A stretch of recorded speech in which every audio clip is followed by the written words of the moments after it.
We'll just go. Boom. Let me reset the pizza. Hi, everybody. If you're tuned into the video, we're just about to start Finding Christ in Cinema. Right here, we're resetting the stopwatch. The pizza. Hey, come on in. Admission is free. Grab a bowl of popcorn, extra butter, of course, and find a seat smack dab in the middle. It's time for Finding Christ in Cinema, episode number 70. I'm Michael. And I'm Renee. Normally, we dig deeper into the silver screen classics of yesteryear as well as the box office hits of today. We take a closer look at the stories they tell and see if we find the face of Jesus looking back. We explore the deeper meanings of these films, their plots and their twists, the characters and their choices, and how we can relate them to the gospel of salvation and ultimately our Christian walk. But not this week! You are tuned in to Finding Christ in Cinema on the GCT Network. This is your Great Commission transmission. 70 episodes, the first time the introduction has ever been changed. Right. Yeah. Right. For this special episode. Yeah, it is a special episode. Hey, what did we talk about last week? I forgot already. Oh, well, last week we concluded our series with Christopher Nolan's Batman trilogy. We did. With The Dark Knight Rises, TDKR. And that was a real humdinger, if I don't say so myself. Yes. We got some great feedback coming up later on in the show. Did you have any addendums, any afterthoughts, any, and another thing? I don't know. I think the whole thing with Batman going into the Lazarus pit. Yes. I kind of wish, and we kind of talked about it last time, but I really wish now, after this whole week, I wish Christopher Nolan had spent more time with the name Lazarus Pit, because I don't really think he mentions it in the film. No. And I it's referred to as home by Bane. Yeah, Bane calls it home. Yeah. This is home. You're in my home. Yeah.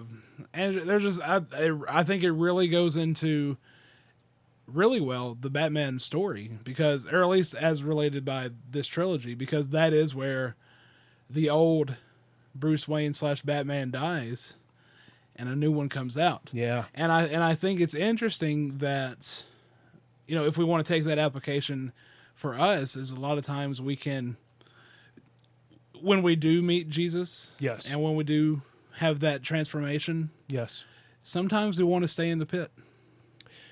Yeah. Sometimes, you know, like the Lazarus in John 11, Jesus says, "Come out." Lazarus could have stayed in the pit, in the tomb. You know, I think that we did allude last episode, especially tying into the points that I made, that Bruce did die in the Lazarus pit, and this is the resurrected Christ. Well, there you go. That was able to offer the clean slate. Because through Selena Kyle's perspective, he was dead. Yes. She said, I don't know. Yeah, but I think in her heart, yeah. And then, she saw him get the snot beat out of him. Yeah, he had no chance. His back. Yes. Yes.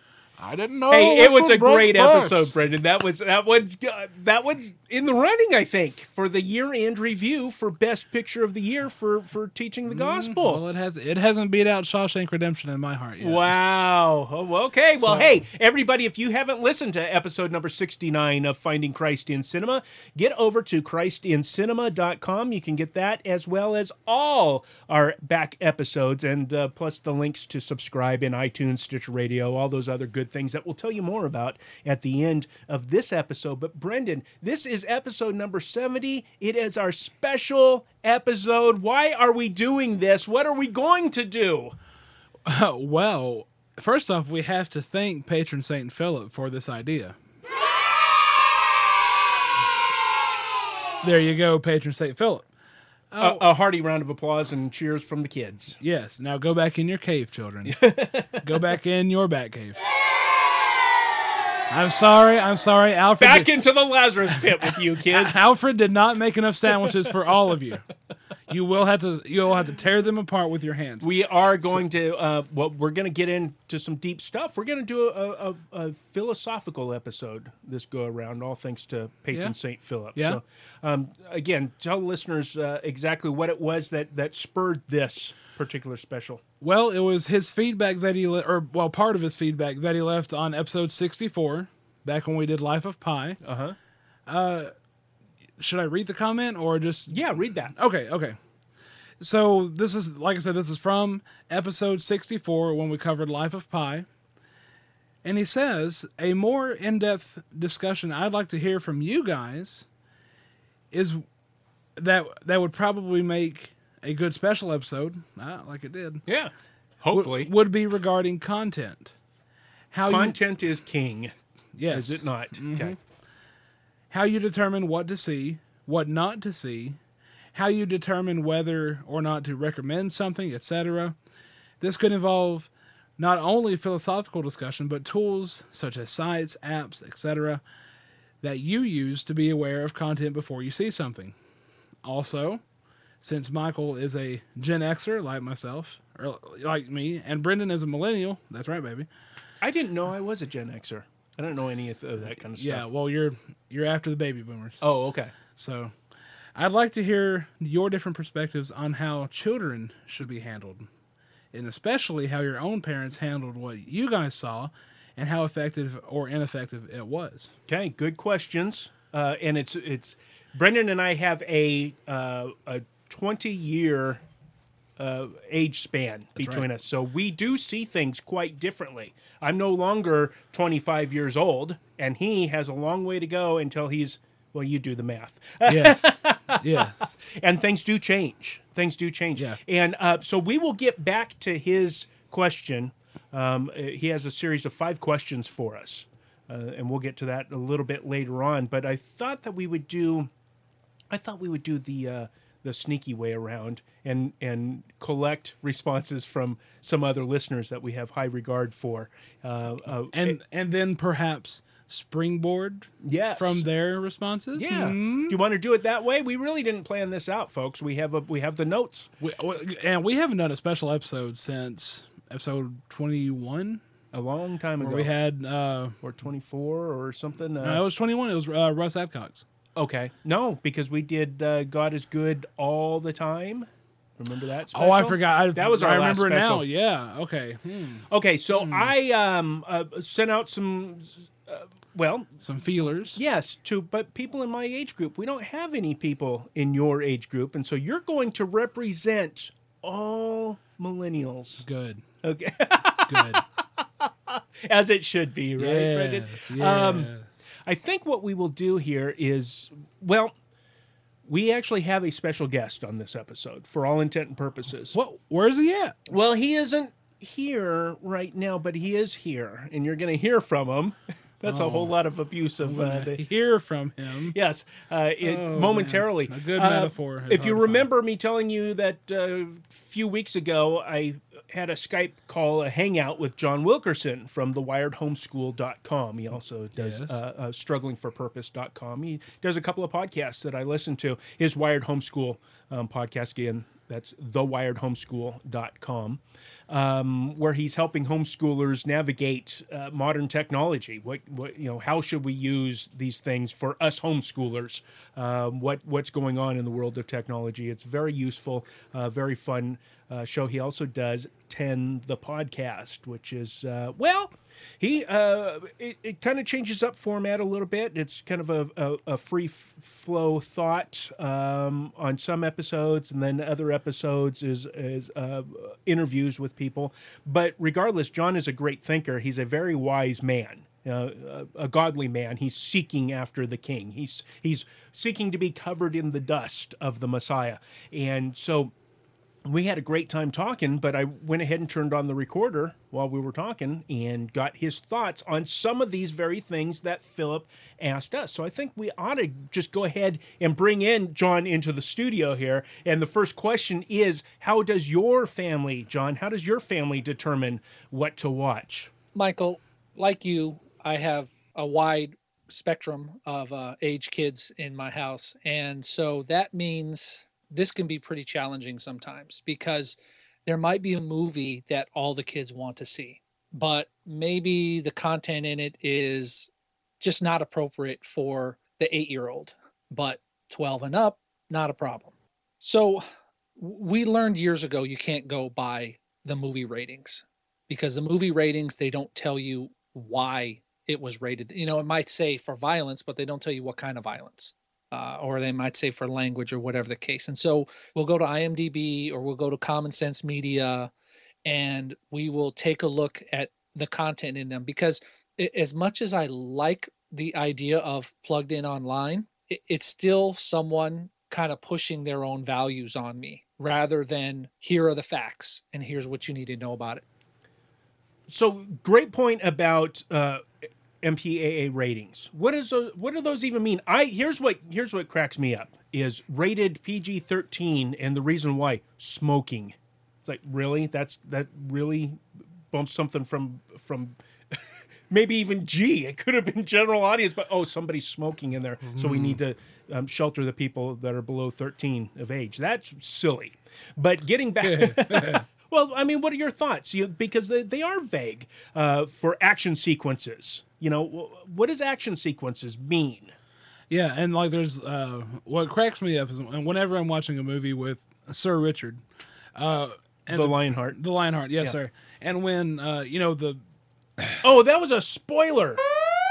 Oh, okay, continue. Well, he's been the Lionheart to me for some time. Okay. Now. We're watching a movie in the theater and all the previews come up and, the green band comes up.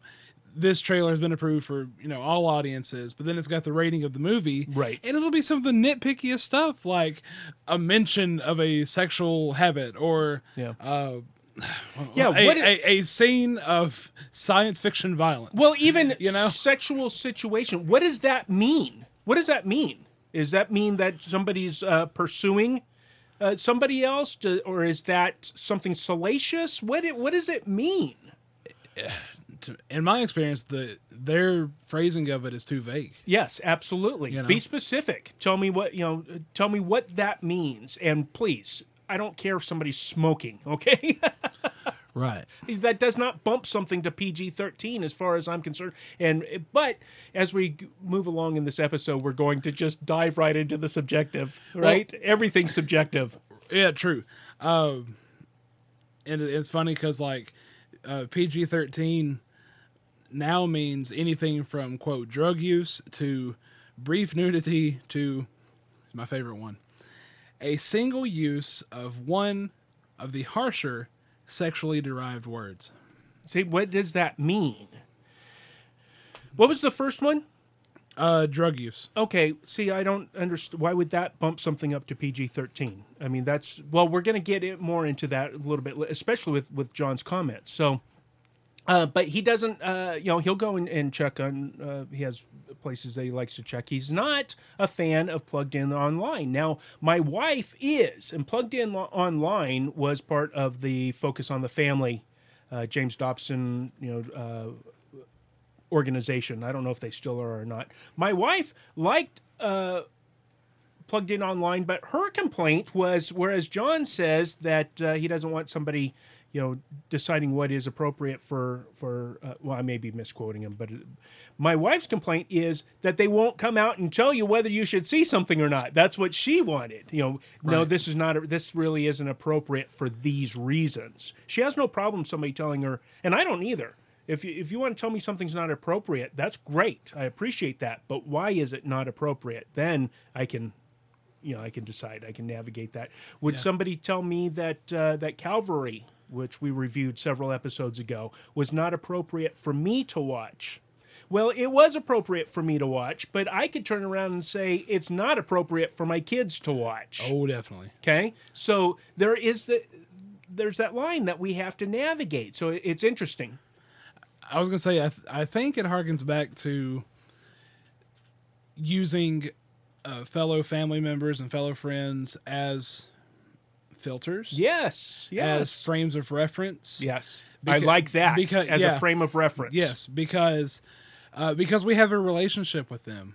And because we know what they like and they know what we like, and we know what affects them and they know what affects us. We should know what stumbling blocks are for each other. I was about to say that, yeah. And they know what could potentially harm us. Oh, see, now you're describing the church. Well, not technically, because you can still do that without being a member of the church. You can still have that type of relationship. Yes, understood. Now, it's very church-like. Yes, yeah. That's what I'm saying. It should always be found in the church. Right.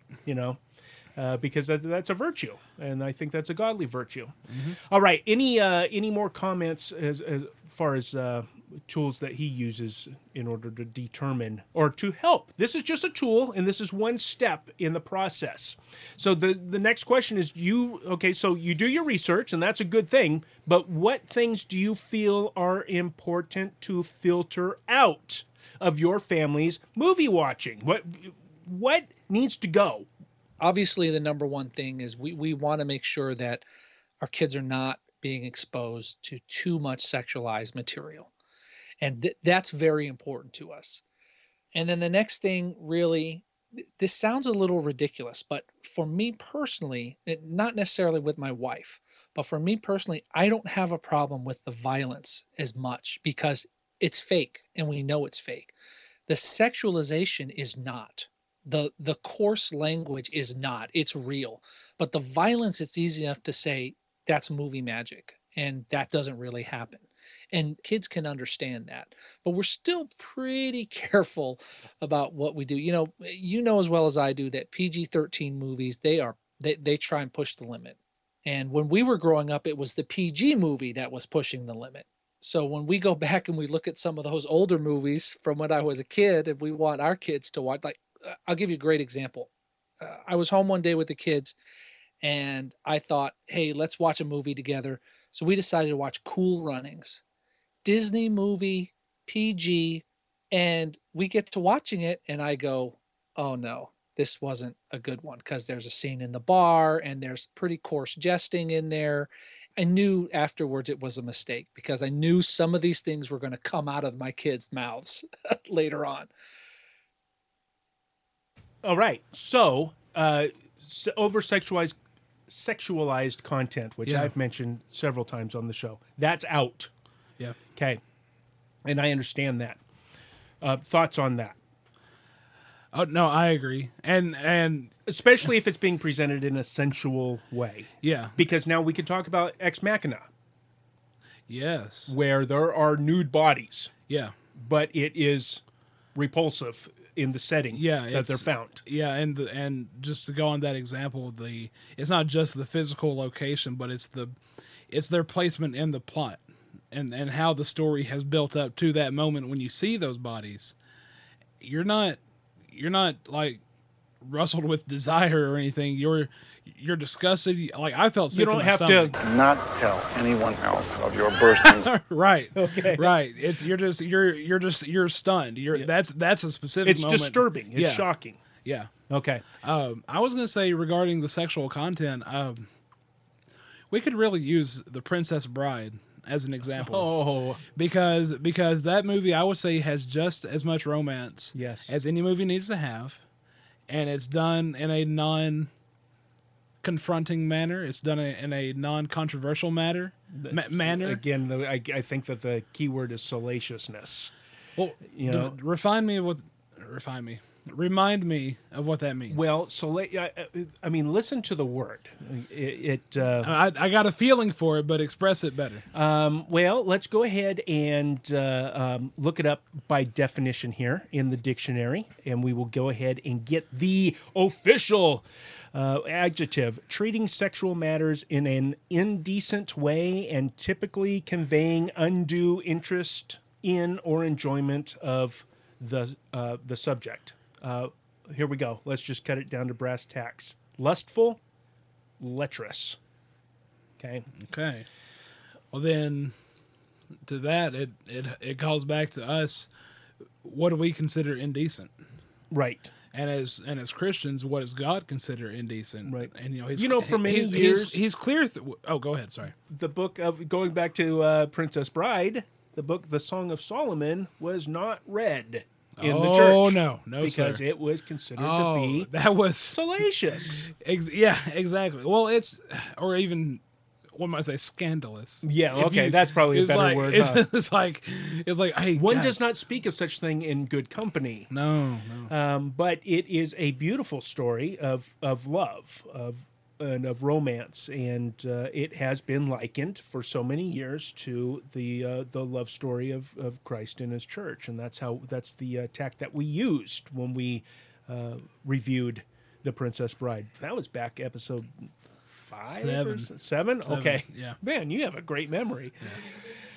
So anyway, and as our answering machine is going off over there, that's always wonderful. I'm going to go ahead and pause.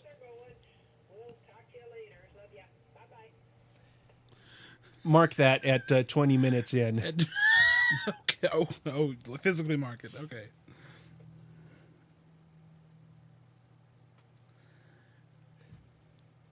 The second part of his point was violence. Let's talk about violence for a moment. Okay. What are your thoughts on? Do you agree with John that hey, it's just Hollywood magic? That stuff isn't real.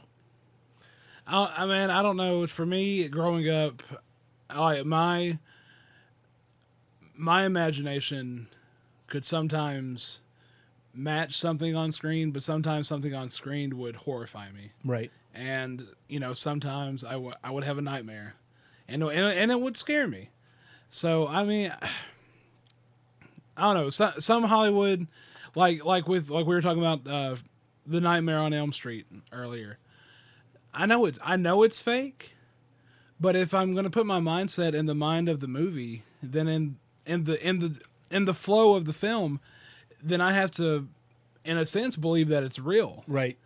And that's what disgusts me about some scenes. That's like sometimes I get nauseous just watching something. I know it's a movie, and you got friends that say, "Oh, I just tell myself it's a movie. It's okay. It's okay." Well, then to me that takes away from the cinematic experience. Yeah. Which is, if I'm going to go watch a movie, I'm going to put myself into. You're entering that world. Yeah. Yes. Like this world is not my home, but while I'm here, I'm going to watch a movie. Yeah. And I don't know, like some stuff. Nightmare on Elm Street or, Halloween wasn't that bad. It was just a knife. But some of the more grotesque I feel that stuff, we should be shocked by any of that stuff. But that's just I'm a very modest and a very prudish person. But I understand John's point, and I appreciate the point that he's making. And I also don't want to paint it so that he was making an emphatic statement, because he wasn't. Everything has its place, and everything needs to be judged on its own merit, right? And yes, that's a conversation that you can enter in with your kids if you choose to go that route. You can say, hey, yeah. I mean, there's a bunch of shoot 'em up and stuff like that, and or whatnot, but that's not real. That's just that's great Hollywood makeup and special effects and CGI. But those sexual situations, the coarse jesting, the language, that's real. That's as real as a heart attack, and so I can understand that. Now, I've told the story that, probably told this last year, that my oldest daughter, she was 16 at the time, came up to my wife and I and said, I would like you to watch a movie that my friend lent to me. My friend wants me to watch this film, but I want you to watch it first, and you tell me if you think it's okay. And it was World War Z. Brad Pitt zombie movie. Yeah. Okay, and we watched it. I'm surprised my wife sat there through the whole thing, because my wife cannot stand scary movies and horror or anything like this. But and when I was a kid, I grew up on all that stuff. Nightmare on Elm Street, Halloween. I was never a fan of the Freddy movies, the Freddy Krueger. I mean, not Freddy. That's Hollywood. That's the Jason movies. Yeah, I watched Texas Chainsaw Massacre. I watched the Hellraiser films. All those things back when I was a youngster. I don't watch those kind of movies anymore. But when I was watching World War Z, I was totally disturbed in the wanton destruction of bodies. And we're not just talking shooting or stabbing. We're talking smashing, crushing, breaking, bending, just all kinds of violence to these bodies. And you can say, especially when they're climbing the wall. Yes. In Israel. Yes. I mean, running over and smashing and just ugly things. And yes, you can say, well, they're zombies. They're the bad guys. I know. But they were humans, and they were created in the image of God. That's just what was going through my mind and my heart. I'm not comfortable with this. And afterwards, my wife and I are talking. I said, well, if she really wants to watch this movie, then I'm going to let her. She's 16 years old. But we had a talk with her, and I said, this is my problem with it. And it's just the wanton destruction of bodies. they were, they're monsters now, but they were still created in the image of God, and she chose, okay, I won't watch the movie. Well, you can if you want to. No, was what you told me. I'd rather not. Okay. Well, there you go. And so that's my thoughts on violence. Okay. Now, when you're talking, Avengers, or that's one thing. But it's a fine line, and it's subjective. Yeah, it's a very fine line. Like with World War Z, there's a lot of violence, but there's also a lot of like the aftermath of that violence. Like you see the blood, or you see the disease, or you see something. Whereas, for example, The Dark Knight Rises. And this is what I like about Christopher Nolan films. If there is ever a gunshot, you rarely see the blood, and it's more effective to let the imagination just have its thing. Yes, you never see it on film, and just like this whole show's going to be, the imagination is subjective to each person watching it, so it's going to mean different things to different people. That's right. But as the film itself, well, it just depends on if you trust the storytellers. So now it seems to me that we cannot hang our hat on violence. What violence? We might not even be able to hang our hat on sexuality. It depends on how it's being. So I guess being depicted. Right. Yeah. So is it salacious? Well, then I'm not going to be. I made a covenant with my eyes, as Job said.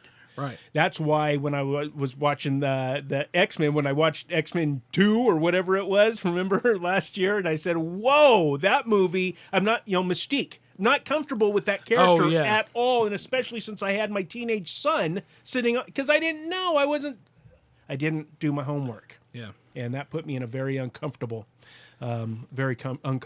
situation. Would now be a good time to bring up one of our key texts for the episode? Go ahead, if you feel that it fits right here. I think it does, okay. Because what we're talking about is what is mentioned in the Proverbs. Guard your heart with all vigilance, for from it are the sources of life. Yeah. That is actually the mantra of my wife to my children. That is why we chose to homeschool.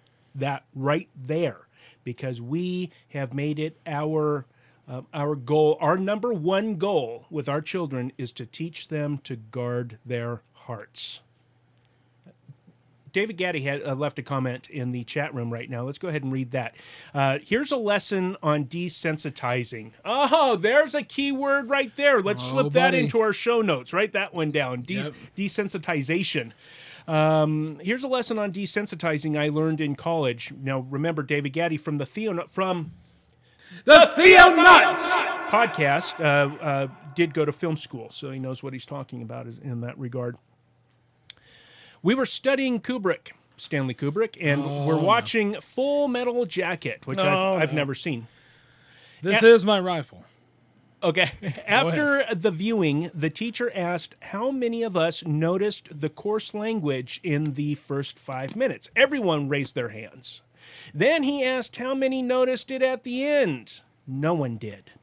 However, the ending had worse language than the first, but Kubrick used those first few minutes to inundate us and desensitize us to it so we could experience the end the same way the characters did. Great filmmaking, but a good lesson on how easily we become desensitized. There you go. Yes, very good point. Thank you for that. And that's really what it's all about, becoming desensitized. And that is, he just gave a perfect example. It's an easy thing to do. It's easier than not. It's easier to become desensitized than to not become desensitized. And then, what you get to a certain point where there are some things that you can't unsee. No, you can't unsee anything. Yeah. That's the problem. And John's going to have a great comment about that coming up later on. But we have to protect the eye gate and the ear gate. All the gates. We have to have watchmen there. Now, well, we have to have our filters there. That's exactly right, and that's actually a better analogy than the Watchmen, I think, because it's something that we'll be able to that we can understand a little bit better. So when we get to that in just a few minutes in the show. So next question we have for John is, well, then in the case where spouses differ on content, if you have two different views on what's acceptable and what's not, well, what do you do? What do you do in that situation? Sometimes it's just a matter of deferring to my wife because she's more conservative than I am. I mean, I would take my kids to the movies. If it's PG-13, I'll take them. You know, if it's a superhero movie, no problem. But she doesn't really, she thinks there's too much violence in them. So we have to balance that. And balance is actually deferring to, well, in his case, to his wife, who's more conservative. Because it's what we call erring on the side of caution, right? Yeah. Is there anything to add to that? I mean, I think that's a home run hit right there. Yeah. Of course, you should do that, especially in a marriage. Okay, well, since you have differing comfort zones, John, do you each have or do you have a set standard to go by when choosing movies for your family to watch? We don't have like, okay, these are the rules, and if this is in it, we're not going to see it, because that's too, I don't want to say it's too black and white, but it's too, I guess what's the word I'm looking? It's too pharisaical, I think, if you ask me. If to just say, well, if this is in it, it's no good, because there are movies that, although the content can be objectionable, the reason it's there is to tell the story, and to tell the story completely. God did not leave out the objectionable parts of the Bible. We know about everyone's failures, and we know about them in a lot more detail than we really would care to know. So it's up to us to decide when we want to share those stories in the Bible with our kids. And I think if you're going to share that with them in the Bible, if you would share that in the Bible, okay, a guy getting a tent stake stuck through his temple, then why wouldn't you allow your kids to watch it in a movie? Because I'll tell you right now, their imagination is much greater than that picture on the screen. And that right there is a big hit. Yeah. Nailed it. I told you John was wise. He's all right. He's okay. You know, that's a great point. The things that are contained in the Bible. You know, and we do in Sunday school for little itty bitties, we tone down the stories for them to make them for example, you know, you get the toned down, watered down version of Noah, and then in films like Noah by Darren Aronofsky, you get the truth. You get the truth, the full truth, the full unabridged, unbridled truth, unadulterated.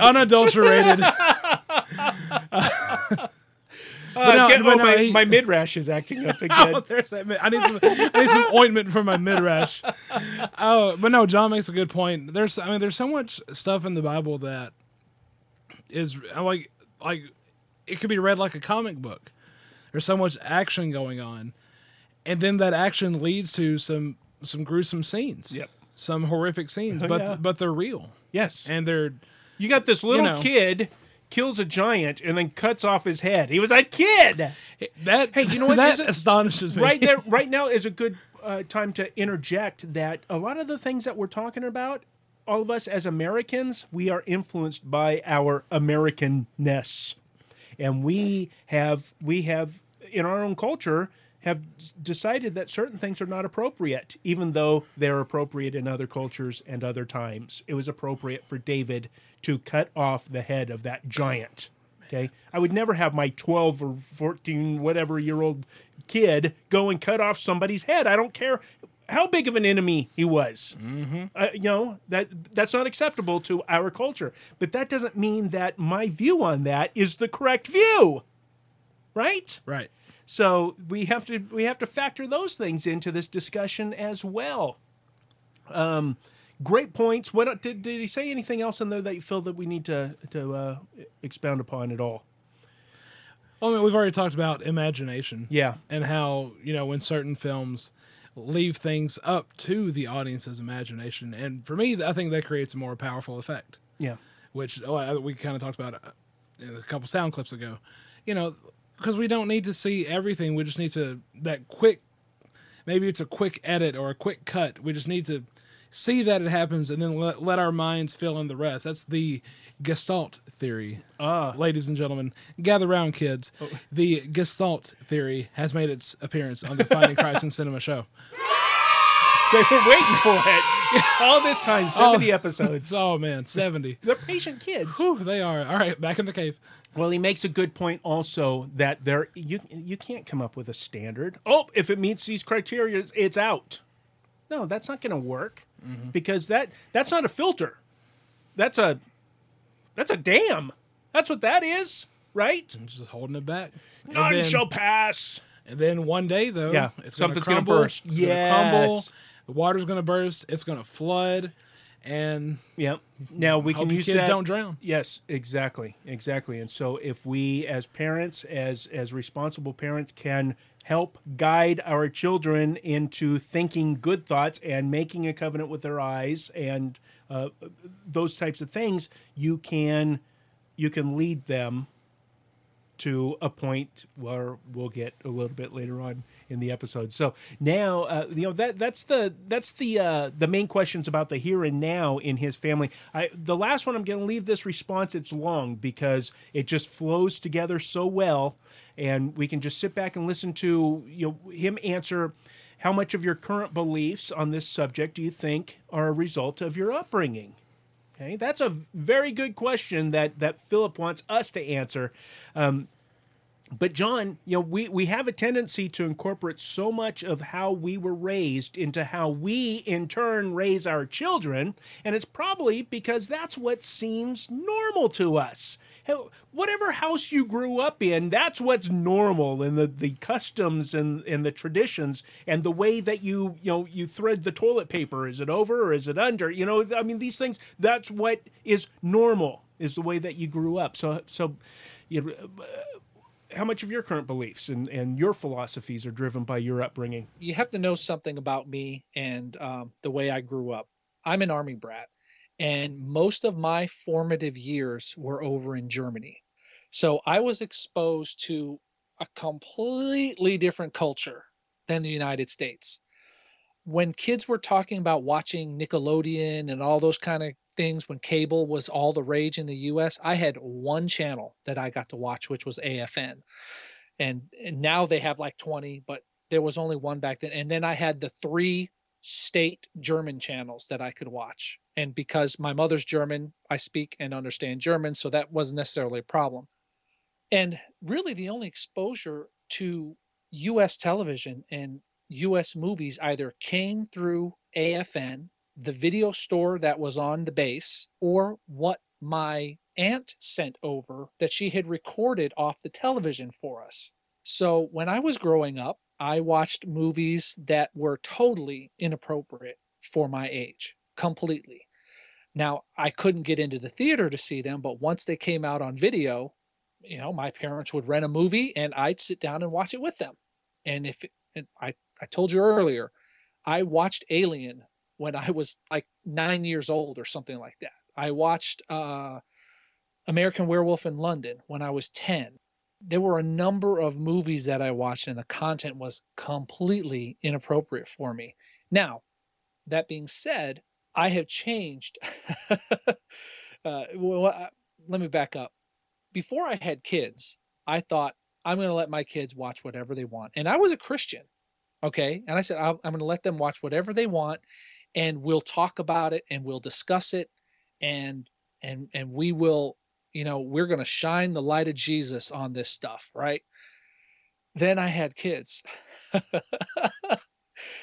And so once you have kids and you actually start thinking back to what you watched and how that affected you psychologically, emotionally, spiritually, and you think, oh, do I really want to expose my kids to this? Especially young kids.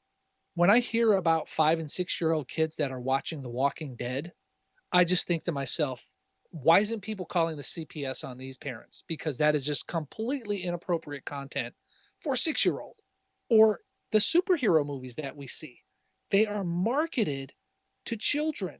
they're PG-13 movies. They're full of violence. They're full of women who are being objectified, and people are bringing their young kids to see these movies and buy the toys and buy the video games.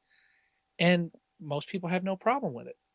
Most Christians have no problem with it. It just amazes me. Now, I don't want to say to anyone that they need to subscribe to my brand of Christianity, but I will say this, that what you see and what you hear will come out of your heart eventually. It gets put in there. If you fill up a cup and it's filled to the brim and you bump it, whatever's in it comes out. And so if it's got water in it, water comes out. And if it's got whiskey in it, whiskey comes out. Now, John is an IT professional. He takes care of computers for a company. And being a computer guy, he is familiar with GIGO. Garbage in, garbage out. If you put in garbage code into your computer, you're going to get garbage coming right back out. And so that's what he's saying right there. Whatever you fill your cup with. Yeah. And that goes back to the verse that you quoted a little bit earlier, did it not? About guarding your heart. I think it also applies to what Jesus says in Luke 6. What was that? Oh, well, here's what he says, or children. The good person out of the good treasury of his heart produces good, and the evil person out of the evil treasury of his heart produces evil. For his mouth speaks from what fills his heart. Yeah. And that's exactly what John's saying. That's almost the exact same metaphor that he's using. If we consider ourselves as this cup, a vessel. There you go. Whatever we experience, and that's what it is: sensory experience and cognitive. What we perceive with our heads and our hearts. Whatever we let in. Yeah. It's going to affect us, whether we like it or not, whether we admit it or not. Right. It's going to have that But effect if we on let us. it in through a filter, then we can direct the flow, can't we? Yeah. Oh, yeah. Oh. That filter. We'll get to that in just a moment. But I like what he says. Hey, no, when I was growing up, I was allowed to watch pretty much anything that I wanted to watch. And I decided that is not how my children were going to be raised, or he and his wife together decided that. And also, I really appreciate him pointing out parents allowing their very small children to watch obviously inappropriate material. My wife is always aghast when we go into a PG-13 movie, whether it's a superhero movie or what, and people are bringing their 5-year-old kids. She knows somebody that takes their kids to movies and then laughs because they have their eyes covered the whole time. That's not a good thing. That is not a good thing. That's borderline traumatic experience. Exactly. That is a big warning flag to you that you did something inappropriate and you need to correct your course on that. Okay?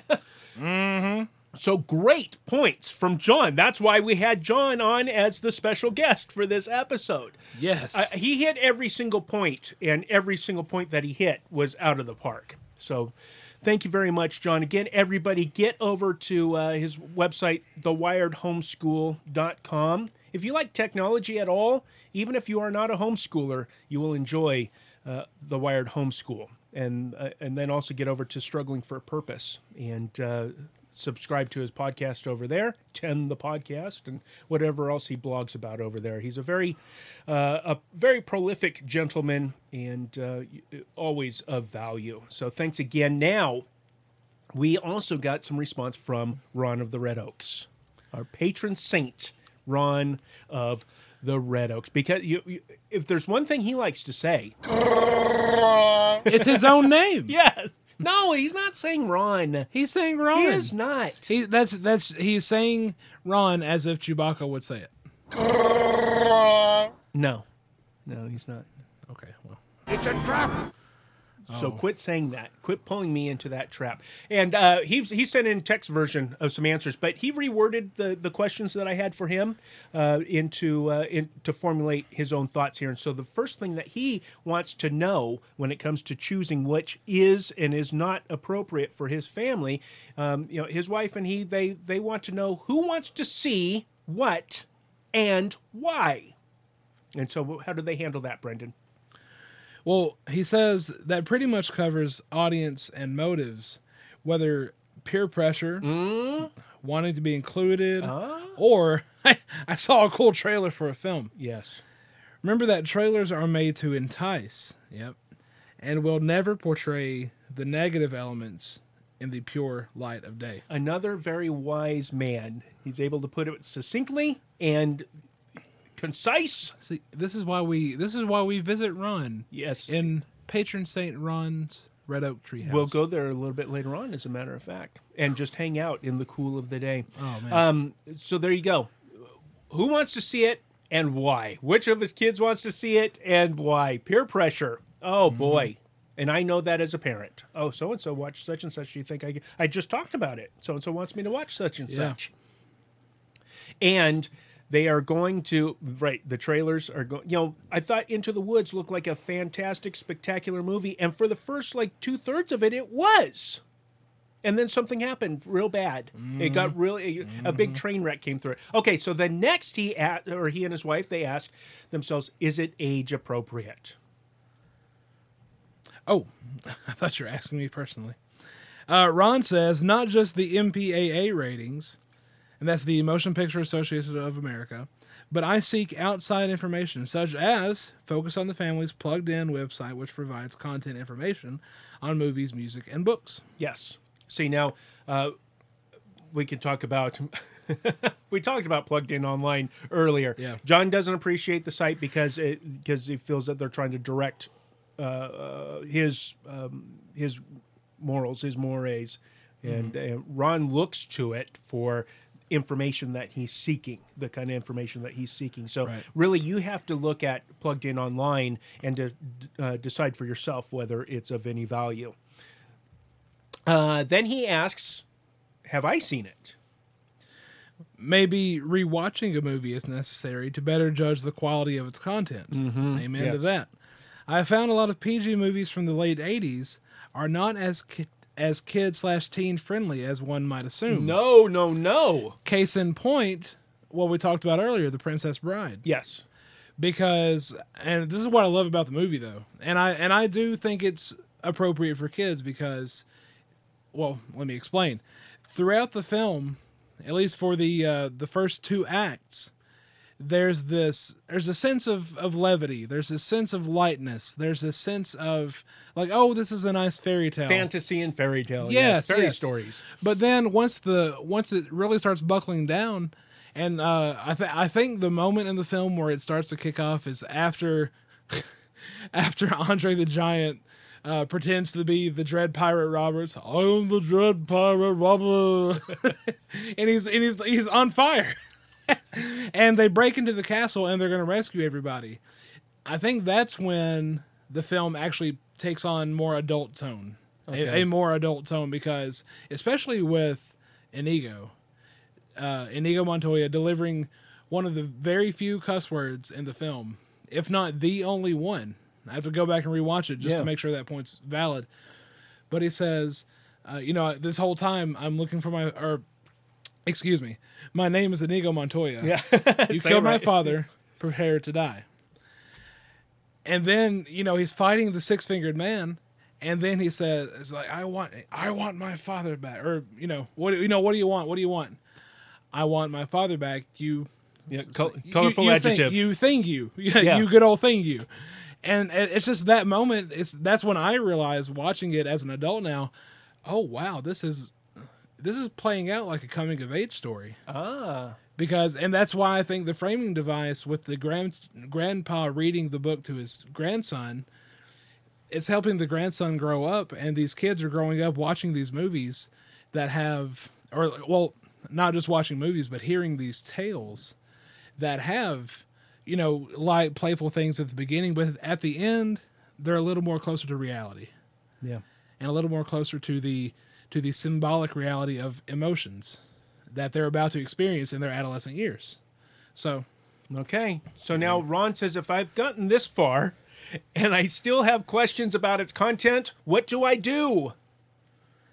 He says, I ask my wife. You know what that is? That's all you need to say. Yeah, 2 men in a row. One day, Yes. one day I'll be able to say that myself. I asked my wife and take her wise opinion as the veto vote. Yep.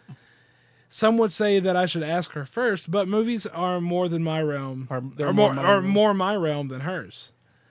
In the end, I will always share my information with my wife, and we decide together. What? See, there you go. A wise man.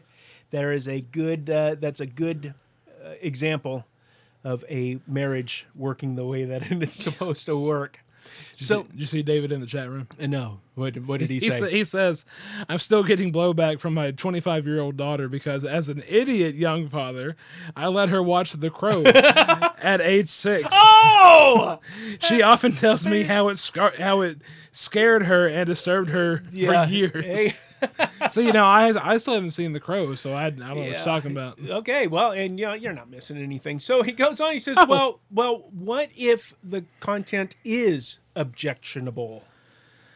He says you have to draw your lines on the content before you consider a film.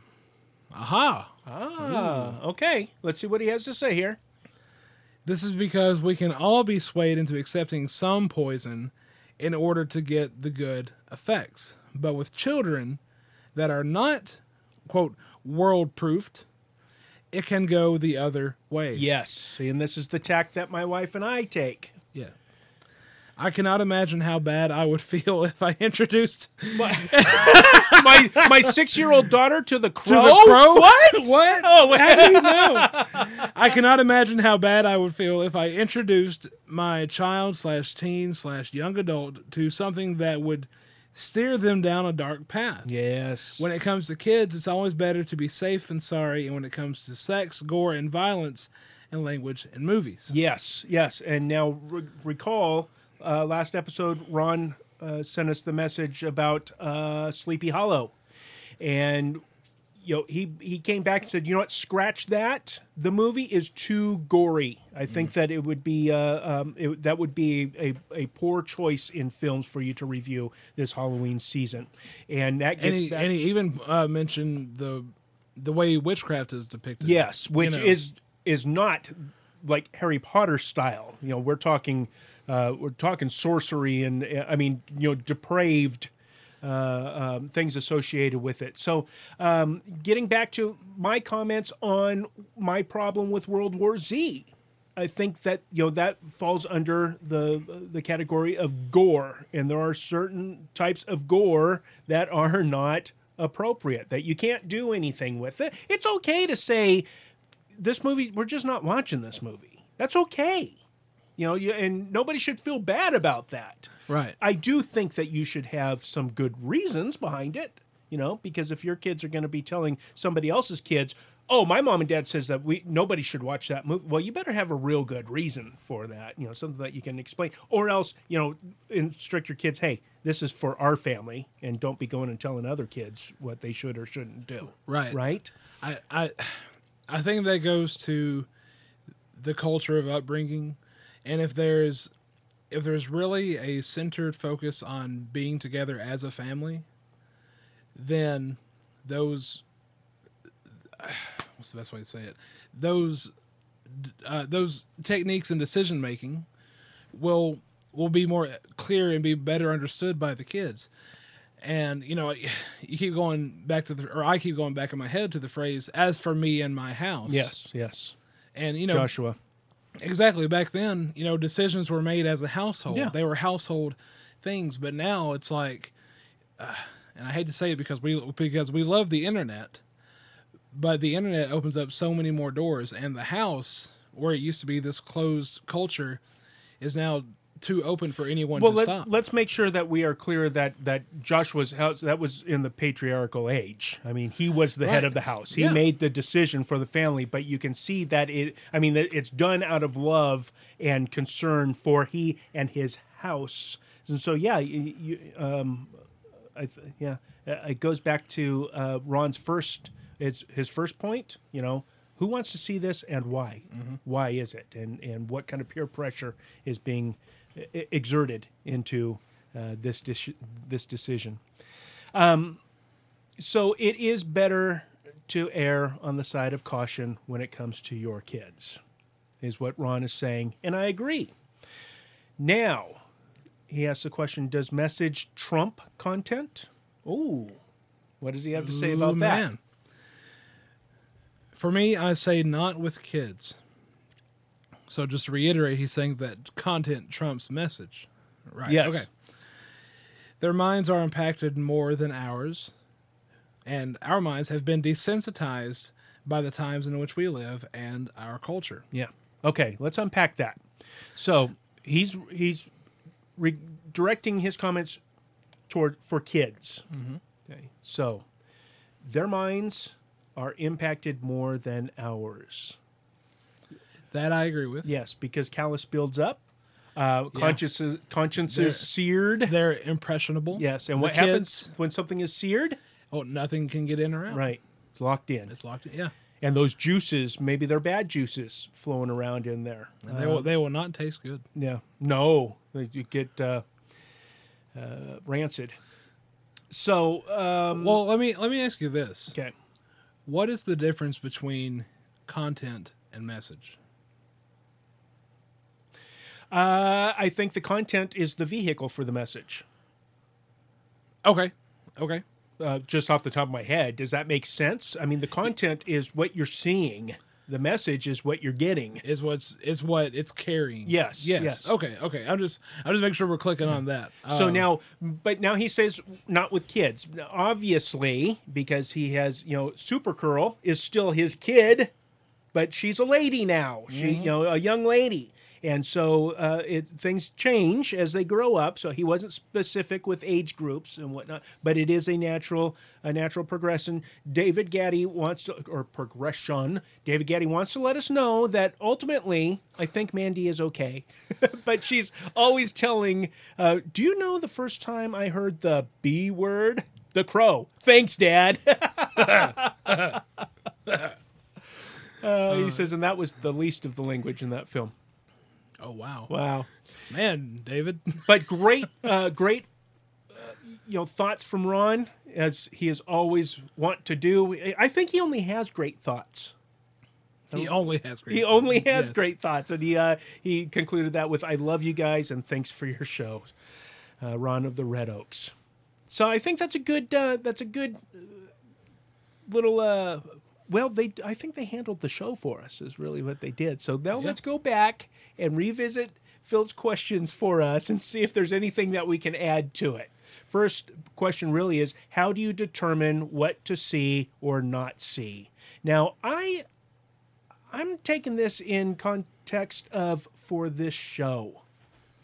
Is that how you took it, or do you just think he means in general? I actually took it as meant in general. Okay. Well, then let's answer both ways. Okay.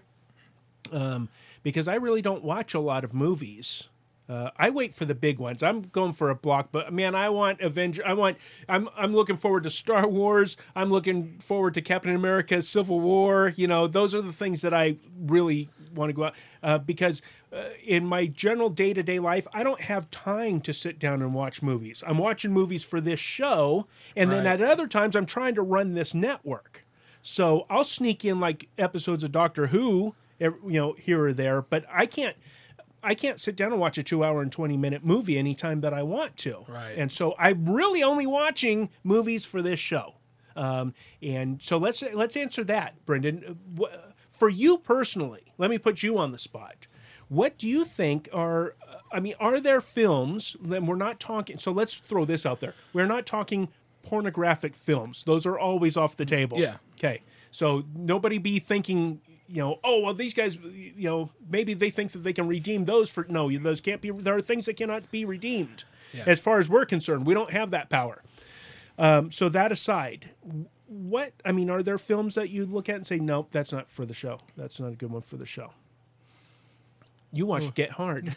How did you know I was about to say that? And really, confessions time. I watched Get Hard out of spite. So out of pure spite. We don't have time for confessions, so just get to the point. Well, for me, just watching a movie in general, I look at who the actors are. Look at who the director is. I I want to know what the look at, synopsis is. well, before I get to that, Okay. I look at who the storytellers are. Ah, okay. And if it's a storyteller that I haven't heard of before, like if it's a writer, a creator, or the director, even if it's someone I don't know, then I'll do a little research. I'll do a little background check, like John mentioned.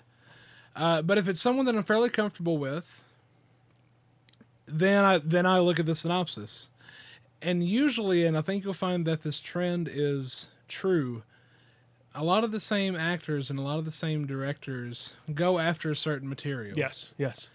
Therefore, Tom Hanks, for example, I think it might be You feel okay safe to say. I feel safe to say that anything Tom Hanks has a part in would be okay. Yeah. Just for example, now that's just me. Somebody else may differ. That's fine. On the other hand, using Get Hard as the example, something with Will Ferrell. See, I can't trust him. And Kevin Hart. I don't know him. Well, see, and I actually like Kevin Hart's stand up when he's not raunchy, because he's endearing. Okay. But that's only how much I go for Kevin Hart. Or you go into the Judd Apatow films, Superbad, 40-Year-Old Virgin. I don't know. I've never seen one. Exactly. Okay. You kind of know what you're getting into. Yeah. And with that, like, I wouldn't go see it in the theaters just by myself. However, and I think Paul in Corinthians kind of sets it up like this: if you were invited to go by an unbelieving friend, that could be an opportunity. Yes. Good point. To be a type of missionary to them. Yeah. But then Paul, again, in the same, this came up in our Bible Talk Tuesdays.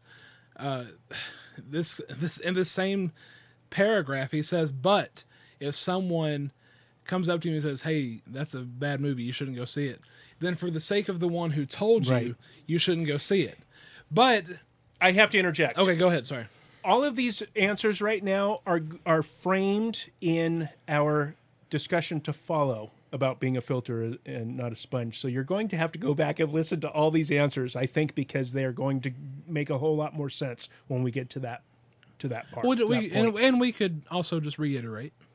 No. I want to continue going on like this. Okay. But it just depends on, for me, what am I going to watch the movie for? Yeah. Am I watching it to be personally entertained?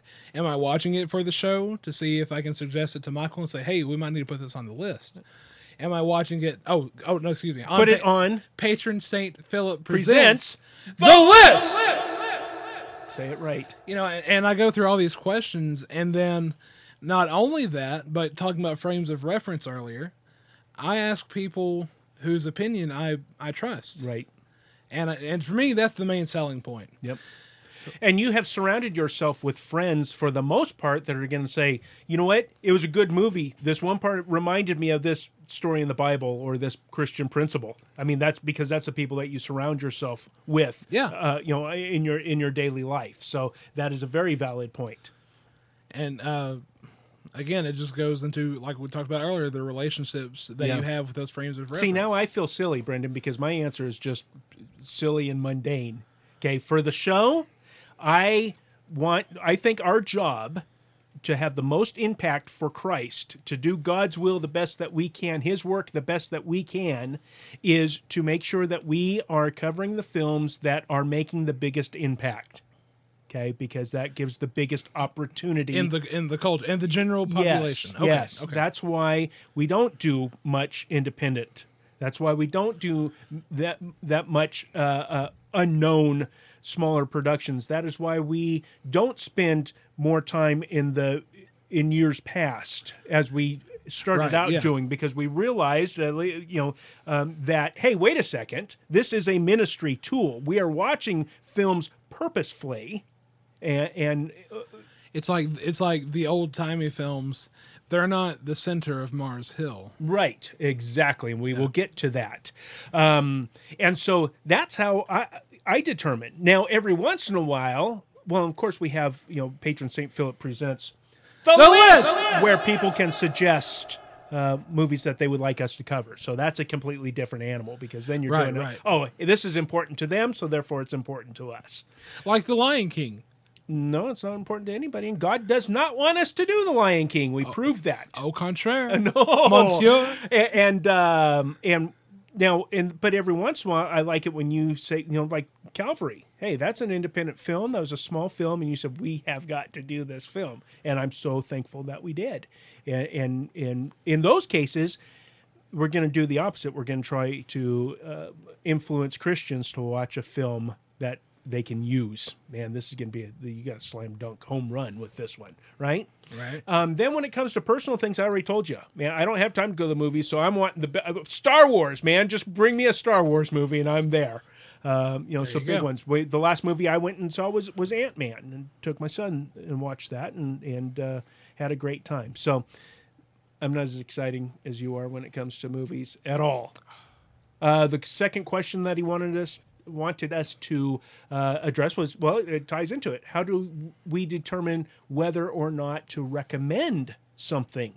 And that ties in, I think, to, again, what kind of impact is this film having in the culture right now? Star Wars will always have an impact in the culture. Yes, it will. Back to the Future will always have impact in the culture. Godzilla will be around until Kingdom Come. Things like that. Even the Wizard of Oz. Yes. Lord of the Rings, The Hobbit, really, if it's a tool that can be used, and we can, in good conscience, recommend that Christians sit down with their unbelieving friend on their double-decker couch and watch this film together, that's how I determine.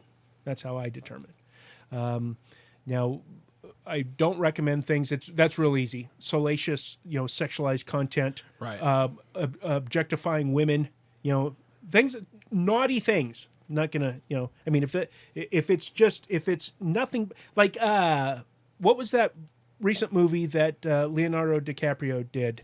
The Wolf of Wall Street. I will never watch that film, because I've heard about just the opening segment. Yeah. And it reminds me, just the description of it reminded me of the Facebook film, whatever that was called. Facebook? Was it called Facebook or Mark Zuckerberg? The Social Network. Social Network.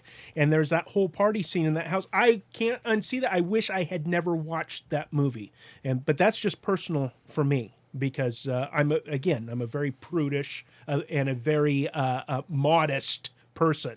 So that's how that affected me. But The Wolf of Wall Street, I'll never see it. And I think Leonardo DiCaprio is a fine actor. Sorry, I won't watch your movie.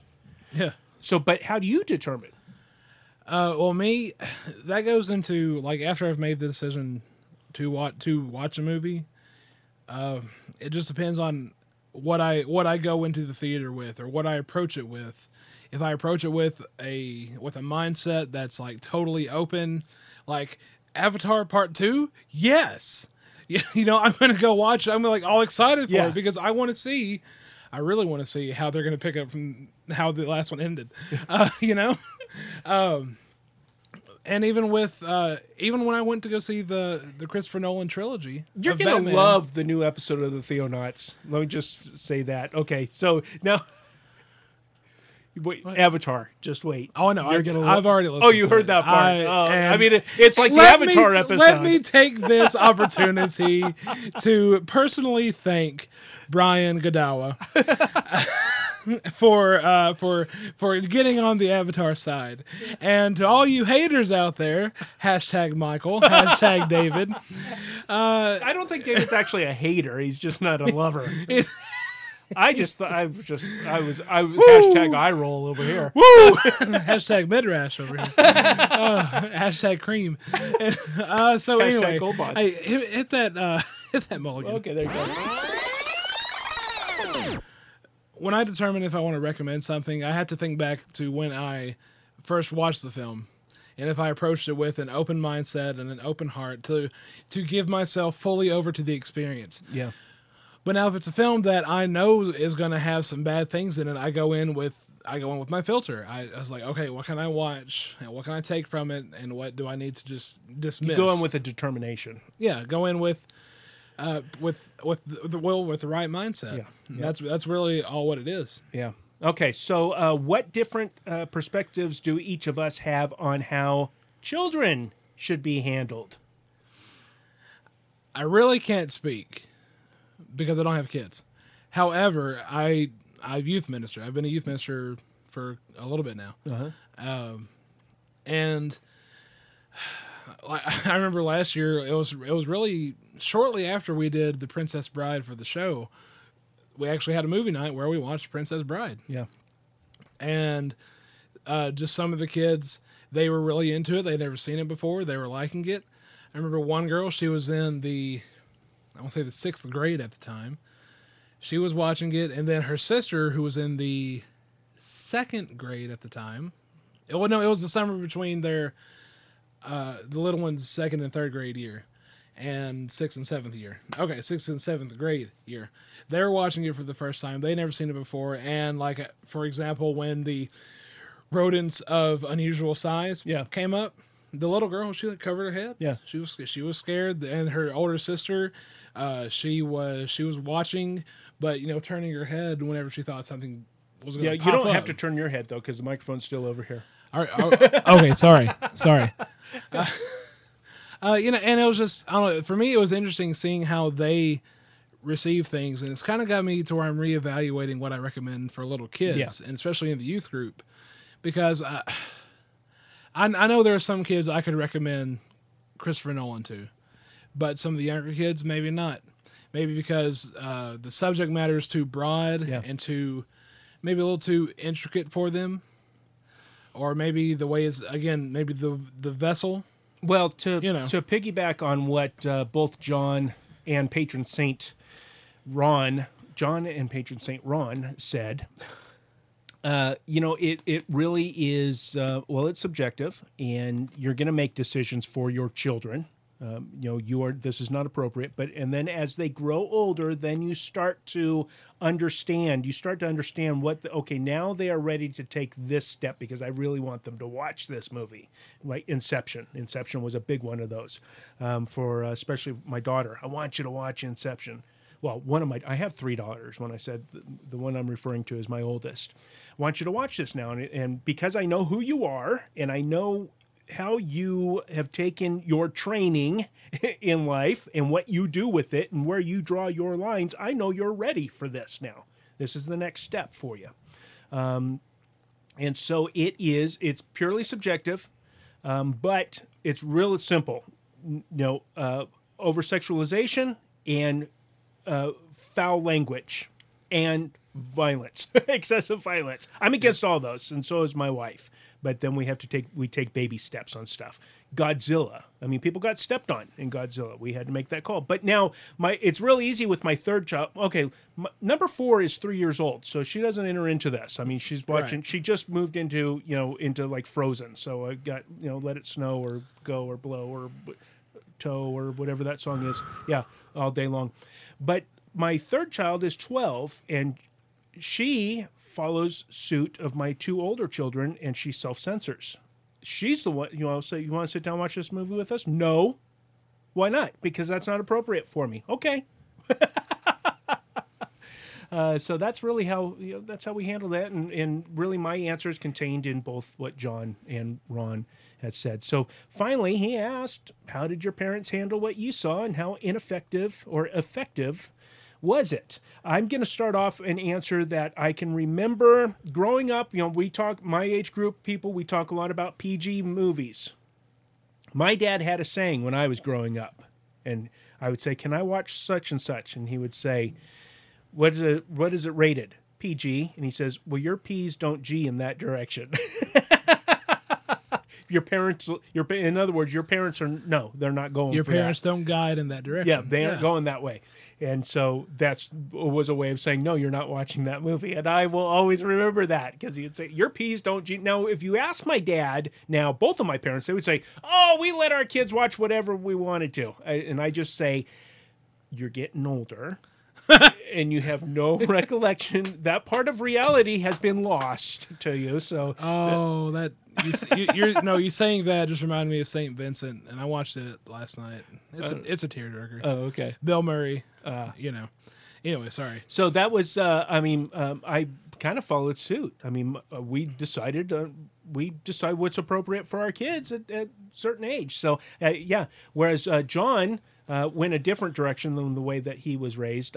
My parents instilled me with, or they didn't instill me. It was just by rote, I guess. You aren't watching this, and you can watch this, and it just naturally put me so that I am uncomfortable watching things that my parents would have told me not to watch. See how that works? Mm-hmm. Even now, at my ripe old age, I'm uncomfortable watching things that I know that my parents wouldn't have let me watch when I was a kid. So, what about you? Sky's the limit? No. Okay. I remember my first PG-13 movie that I saw not on TV, but actually, rented from the movie store, and then we, eventually got it because it became my favorite movie. Batman Forever. With Jim Carrey as the Riddler, Tommy Lee Jones. I've never seen that. Oh, Michael, it's so terrible. That is great. But for me, it's what Bane calls the pit. What I was gonna say, what Bane calls the pit. It's home. Yeah, because it's just so good. That was my first PG-13 movie, and then my first rated R movie was Halloween. So and I don't know why I chose that one. They're just like, okay, well, look, if you're gonna watch a rated R movie, this one would be the mildest. Yeah. Try this one on for size, see what happens. Yeah. And that wasn't. At least I have the music going through my head right now. John Carpenter. Hey, if we do need to add that to the list, if we need to add that to Patron Saint Philip presents the list, we need to do it soon because that time of year is coming up.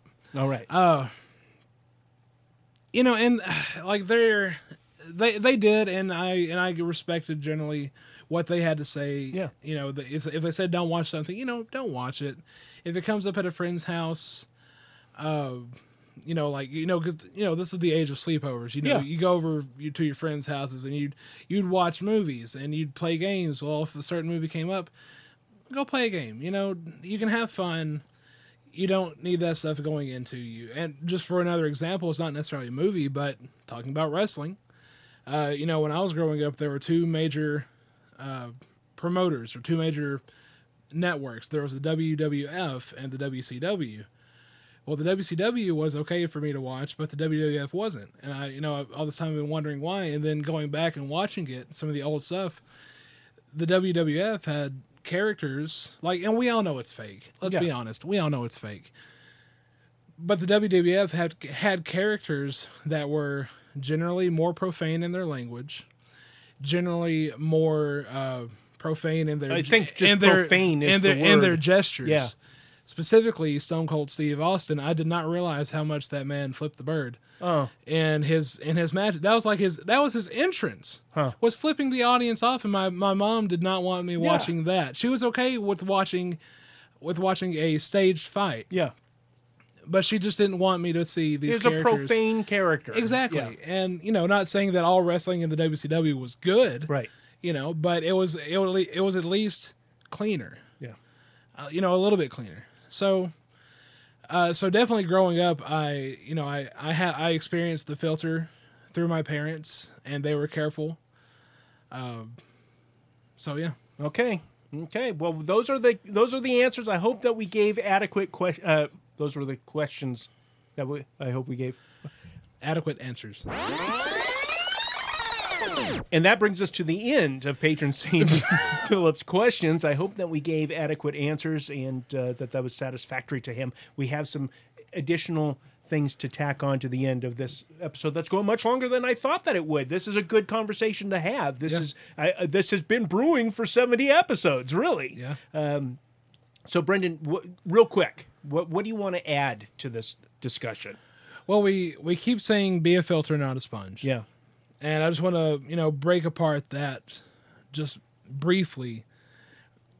A filter is something that keeps good things in and keeps the bad things out. Or if a bad thing happens to get in, It a traps. strong filter will take it out. Yeah. Whereas a sponge takes in everything and will let anything out. So, for example, So there's a free flow in and there's out. a free flow. It doesn't matter what stays, doesn't matter what goes. It's, Right. it's very fluid, Yeah. not very solid. Oh, not If- very solid. If you want to talk about the foundation of a house, the wise man built his house upon the rock. Yeah. It's very solid. The rock can't be destroyed by the fluidity of, like, I just, every time I hear that, I imagine this island, this rock island with a nice little house on it. the Rock and- Island line? No, Well, the Rock Island line, it's a See, now No. you got to play Lead Belly. no, you don't. Oh, You don't have to. okay. You want to, but you don't have to. And you've got all the waves crashing around this rock island. Line. And- no, Is a mighty good road. no. Well, quit saying it. I can't help it. This island of rock. This island composed of rock, of sediment. That rock's not moving anywhere, and the house is fully protected. But if you're on an island made of sand, Yeah. the foundation is just going You can get some liquefaction going on. Oh, the house is going to eventually fall apart. Yeah. So it's very important. Siri not available. We didn't. Connect to the internet. Why I didn't even say the word seriously that time. Gotta unplug the iPad. Oh, that scared me. Did it scare you? Yes. Because I was right in the microphone. So yeah, you've got the wise man building his house on the rock, the foolish man building his house on the sand, Yeah. and it all goes into what I think is my key verse for this whole episode is Romans 12:2. Do not be conformed to this world, but be transformed by the renewal of your mind, that by testing you may here it is, discern what is the will of God, what is good and acceptable and perfect. Yes. So, for example, we've got the Bible full of all the nasty depravity of man and always full of God trumping it. Yes. And that's realistic, and that's what apparently that's what God wants us to see, Yep. because It's a mess. he put it out there in plain English for Yeah. us. Yes, he did. He wrote it in plain English. In plain good old James English. Yes, King James, Yes, 1601 to 1611. But yes, it is a mess. Yes. Yes.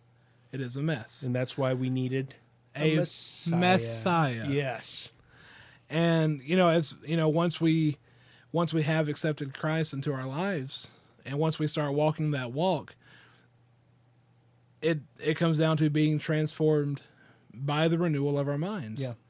And things before that moment we thought were acceptable are now unacceptable. And that transforming renewal of your mind can be seen concretely as switching from having a mind like a sponge to having a filter.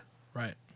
Because that filter, there's different kinds of filters, and filters will do different things depending on what you need them to do. And if you are, in this case, if you are watching films with a filter that is going to filter out things for Christ, then you can redeem that content, right? Because your filter's on. Watch movies purposefully. And so, yeah, that be a filter, not a sponge. What else? Well, I won't have to go into it, but I think it's interesting the way Marshall McLuhan puts it. He was a social philosopher back in the 50s and 60s and 70s, and his main thing that he's left behind, his legacy, is the phrase "the medium is the message." Now, I've heard that. What does that mean? Well, it means let's see. There was this lecture he was with, he had with ABC, and there was a studio audience. And they were allowed to ask questions. This one woman asked, "If it's true that the medium is the message, then why are we even here?" She was blunt too. Yeah. And his response was, "Well, we live in this society that's full of technological advances," and he was referring to the transition from radio to television. Because back then there wasn't all these computers and internet. None of that existed. So he's talking specifically about radios and television, but I think it applies. He says we're surrounded by all these technological advances, and the effect of just those technological advances themselves is already vast. And he goes on to say that essentially that vastness already is much greater than the effect of any program that they deliver. Just the simple fact, for example, that you're sitting in your living room with your family, listening on your double-decker couch. listening to this whatever, or watching this TV program, the effect of the program is incidental because it is inconsequential to this of your astonishment and revelry into this TV. The same thing happens, or could be said now. It doesn't matter what movie you're watching, as long as you're watching it on an IMAX screen, because you're so enraptured by the IMAX screen, you don't care what the movie is. Wow. Okay. Yeah, and Now I'm understanding. and for example, like I had when I went to junior college, there was U.S. History 1, U.S. History 2. U.S. History 1 was, the time period before the Revolution to the Civil War, and then part 2 was the Reconstruction to our present time. Part 1, the teacher, couldn't stand him. he was dry, he was boring. He didn't seem like he cared for what he was saying, so how could I care? Then I get to U.S. History 2, and I remember on the first day, I remember being so afraid that this teacher was going to be just like this other teacher. Man, I'm just not going to get any U.S. History. But then it boiled down to the second teacher's delivery, his own excitement for the material, for the information. And it made me wonder, could I have better learned more about the other history had I had this professor teaching it? So for me, in that experience, I learned, well, it's not just the information that's important, it's also the delivery. Right. So. Okay. Now, this is this whole conversation really ties into something that Brendan and I are working on at the moment. And I'm just going to put it out there. We're working on a presentation that we're going to be able to go around from churches or wherever they'll have us and teach Christians how to use culture, how to redeem it for Christ. A technical analysis. Yes. And so we've been deep in study on that, and the whole springboard for this show is Paul in Athens. So we've been, which we even talked about in episode 5. Yes, absolutely. And episode 5, was that our first special? No, but that was when we covered Planet of the Apes. Ah, yes. Okay.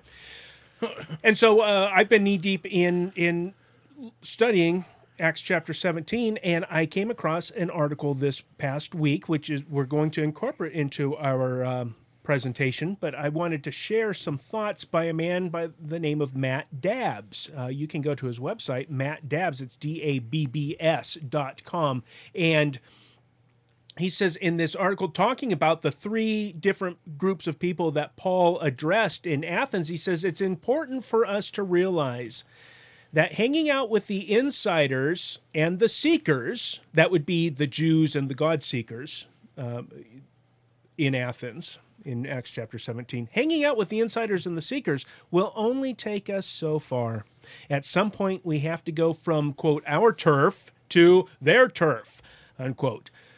We have to go to the place where our perspective doesn't give us any perceived advantage on the part of the people there. Oh. Do you understand what he just said, listeners? Let me read that again. Hanging out with the insiders and the seekers will only take us so far. At some point, we have to go out from our turf to their turf. We have to go to the place where our perspective doesn't give us any perceived advantage on the part of the people there. We have to go where the people are who need Jesus the most, and that is going to require us to step out, to learn some things we might not have studied otherwise, and to learn to converse with people who think differently than we do, unquote. Powerful statement. That's exactly what we're doing here. on Finding Christ in Cinema. My key text is found in 1 Corinthians chapter 9. I'm going to read 19 through 23, but specifically the verse that we all have emblazoned on our brains is verse 22. So let's read here in the NIV. Verse 19 of chapter 9, 1 Corinthians. Though I am free and belong to no one, I have made myself a slave to everyone to win as many as possible. To the Jews, I became like a Jew to win the Jews. To those under the law, I became like one under the law, though I myself am not under the law, so as to win those under the law. To those not having the law, I became like one not having the law, though I am not free from God's law, but am under Christ's law, so as to win those not having the law. To the weak, I became weak to win the weak. I have become all things to all people, so that by all means I might save some. I do all this for the sake of the gospel, that I may share in its blessings. Now, because I think some people out there will probably have missed it in this reading, okay? Remember, he says, I became like one under the law, though I myself am not under the law. To those not having the law, I became like one not having the law, although I am not free from God's law, but am under Christ's law, right? So to become all things to all people and to engage the culture, as Matt Dabbs points out, learning things that we might not have studied otherwise, and to learn to converse with people who think differently than I do, we need to prepare ourselves to engage the culture. And that is where our filter comes in. So when you go and watch a movie, don't go there just to chomp down on the popcorn. Although, make sure you have extra butter on it, because it's no good without it. Of course. Right? So eat your popcorn, but watch movies with a purpose, purposefully. Okay? Do it for a reason, and that is strictly to use these as a tool in order to win some. So watch movies, watch with a purpose. And the purpose is so that you can speak the language of the natives. Who are the natives that are surrounding us, Brendan? Would be the unbelievers. The unbelievers. They are natives to this world. Yes. Do that in order to communicate with an advantage. That gives you the advantage that you can plant those seeds that we always talk about. Plant a seed or water a seed that's already been planted, and then turn it over to God to bring the increase. It's real simple. It is important, and one of our comments coming up a little bit later on is going to illustrate how important this principle actually is, and it's really moving. But do you have anything else to add on? Questions, comments, piggybacks, editorials, off the wall remarks? I think we've done about all we can. We talked this one to death, didn't we? Yeah. All right. So our 70 minutes, right? Yeah. Our challenge to you listeners out there is, well, all the questions that we discussed today. How do you handle this in your family? Or maybe you're a young single person like Brendan. How do you decide on what is and what is not appropriate as a Christian for you to be watching? Let us know. We'll give you all the ways to contact us coming up in just a few minutes. But first of all, Brendan, we have some feedback. And first up, we're going to Ron's Red Oak Treehouse.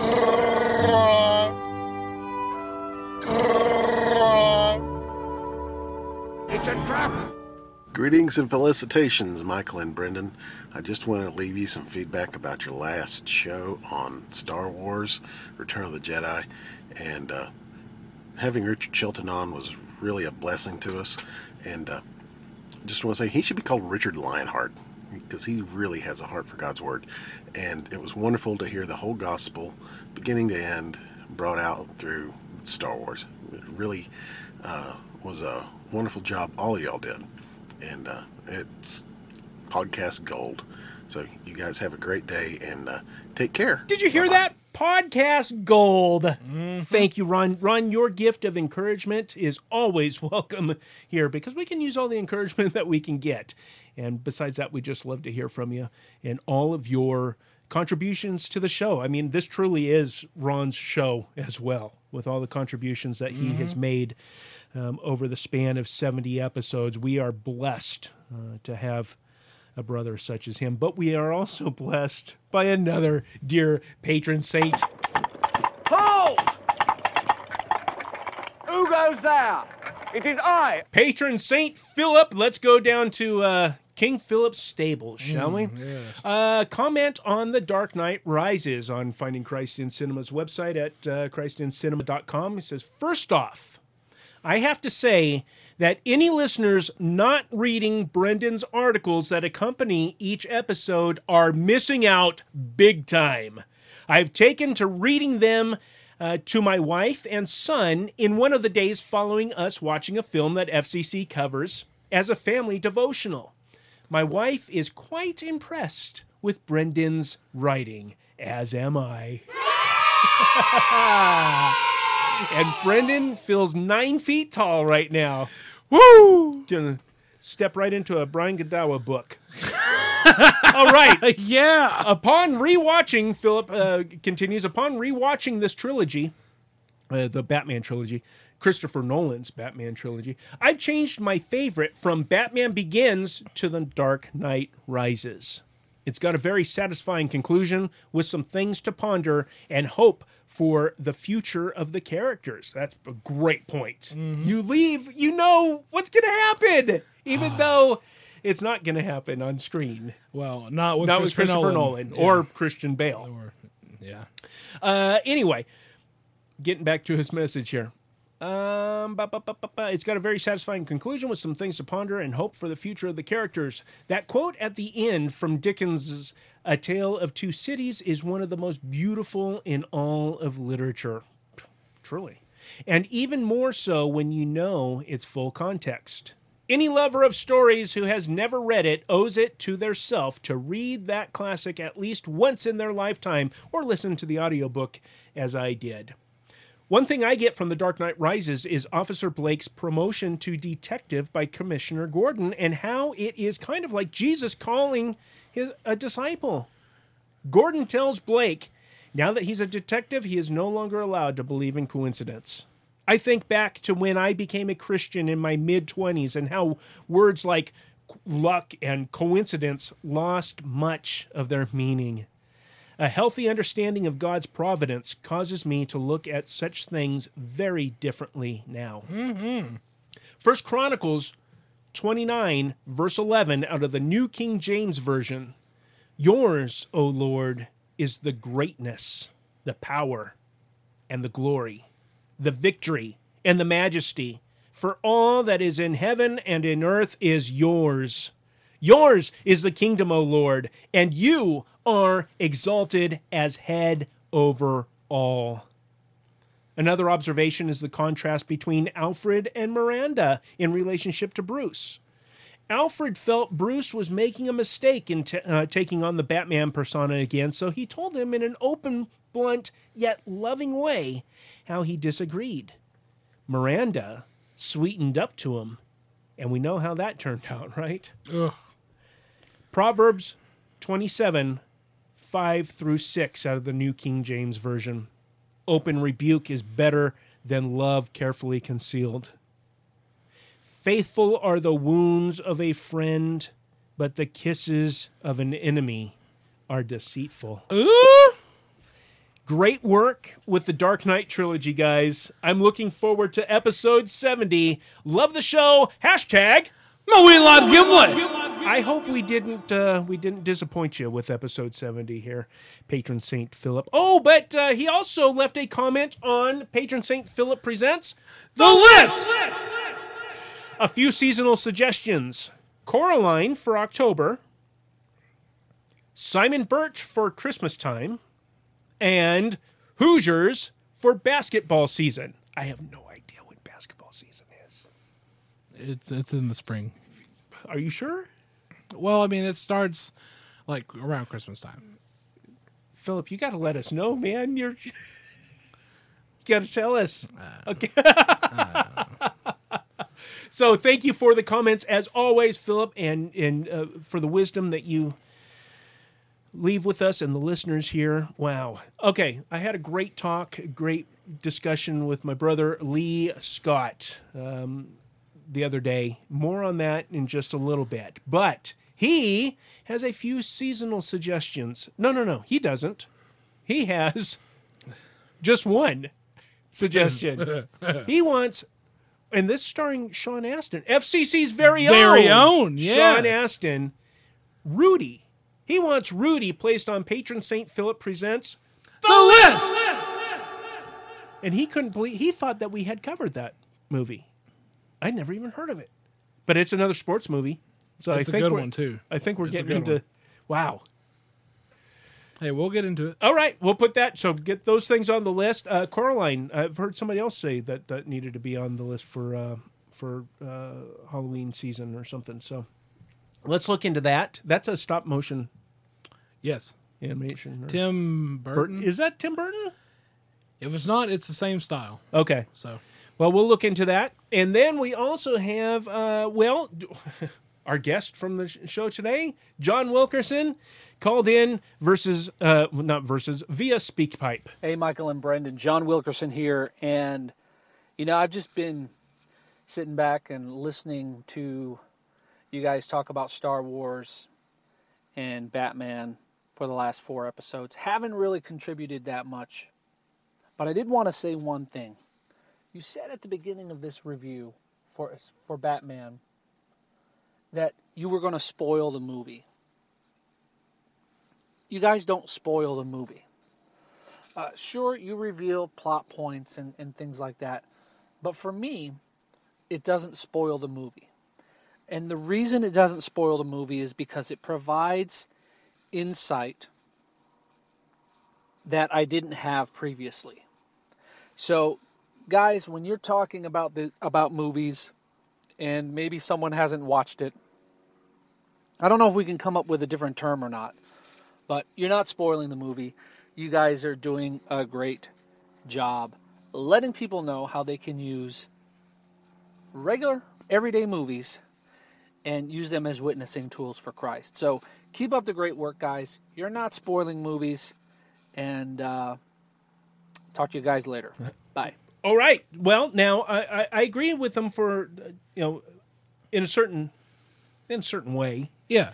I mean, we aren't saying and this happens at the end or whatever, but there are enough people in the world that if you say anything, reveal anything about a movie or reveal anything about anything, you're spoiling. That's a spoiler. We have to continue using. Just so that we don't hear from. It would be nice to come up with an FCC-ified terminology as we are wont to do. But so we could say that we can use that word, the new FCC word, but then say it's a spoiler. No. Or actually, we could do that. We can say call it whatever that is, and then say it's a trap. They're really gonna spoil it. Yeah. So again, thank you for that, and also for the encouragement. We love the encouragement, guys, and I know that it sounds trite, but it really helps us keep focused and going on. We're wanting to provide a service. We're wanting to do work for the King, and so when you guys let us know that you appreciate it, wow!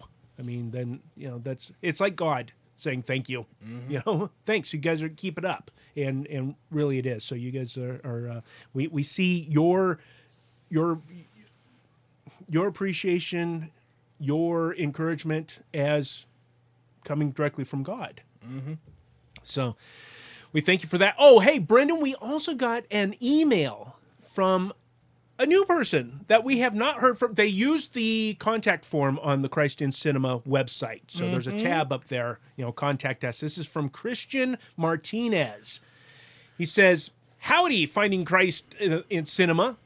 First things first, I just wanted to say that you guys are great, and in all seriousness, your podcast serves as, for me at the very least, the perfect tool to prepare me for evangelism. Wow! That was my own interjection. Whoa! That was Brendan's interjection. Okay, getting back, a few months ago, I started a weekly book club and invited some fellow college students from my church, the North County Church of Christ, to be members of this book club. We would meet every Friday morning to discuss a book. It was fun, but that's all it was. Fun.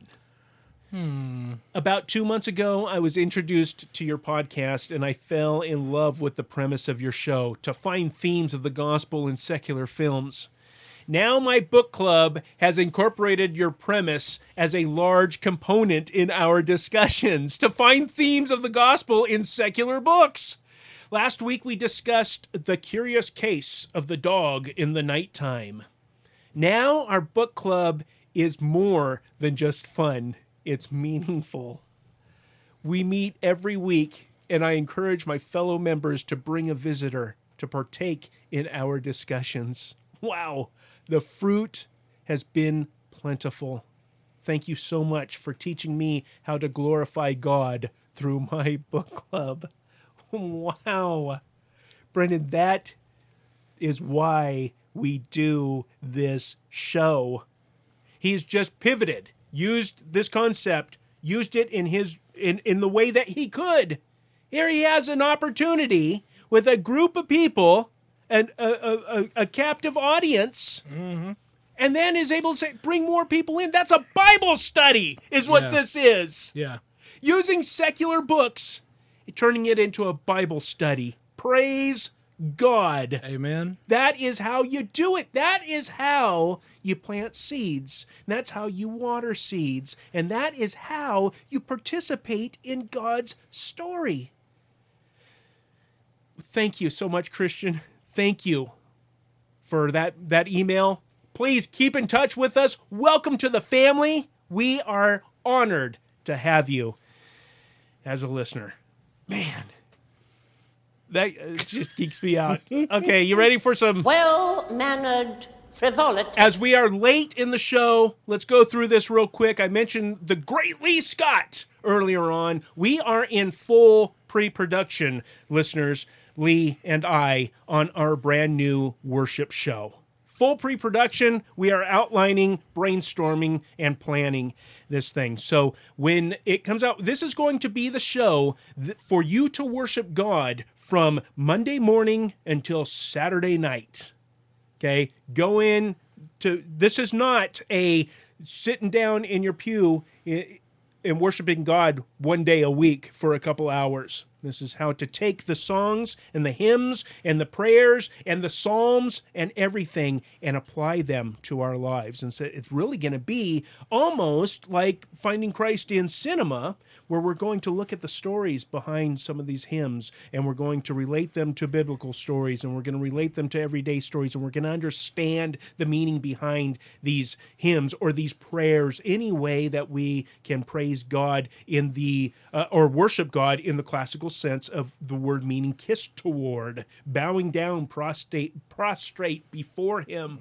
And I'm super geeked out about this one. Lee is an amazing man. He's an amazing Christian. He's on fire for the Lord, and he's a worship minister. And he laid stuff on me that worship ministers have, that they, worship pastors out there, they're looking at an auditorium of people, and they see a completely different group of people than the group that you and I see as we're sitting next to them. Because they have you're going to find out when we get into this show. Very excited about that. So stay tuned. Coming soon, the worship show, whatever it's going to be called, starring the great Lee Scott. Great Lee Scott. Oh, no. Like he's never heard. That's what he's thinking right now. Yeah, Michael, I've never heard that before in my whole life. Yeah. Okay, what do you have? Nothing much, man. I played at a wedding. Played what? Played my ukulele. You did? Yeah. Was it a Hawaiian wedding? No. It was just. You went to Hawaii? No. No. It was Tahiti.